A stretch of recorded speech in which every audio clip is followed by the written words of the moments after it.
بسم اللہ الرحمن الرحیم۔ ابن مسعود رضی اللہ تعالیٰ عنہ بیان کرتے ہیں،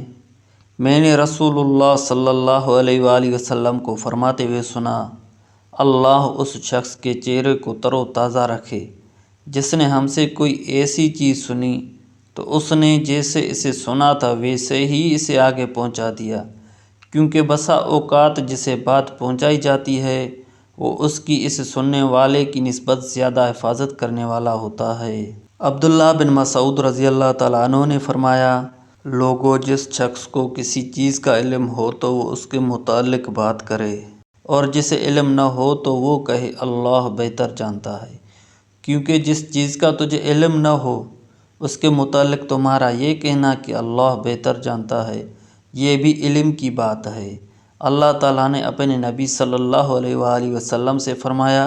کہہ دیجئے میں اس پر تم سے کوئی اجر نہیں مانگتا اور میں تکلف کرنے والوں میں سے بھی نہیں ہوں۔ ابو ہریرہ رضی اللہ تعالیٰ عنہ بیان کرتے ہیں، رسول اللہ صلی اللہ علیہ وآلہ وسلم نے فرمایا، جو شخص ایسا علم جس کے ذریعے اللہ کی رضامندی حاصل کی جاتی ہے محض دنیا کا مال و متاع حاصل کرنے کے لیے سیکھتا ہے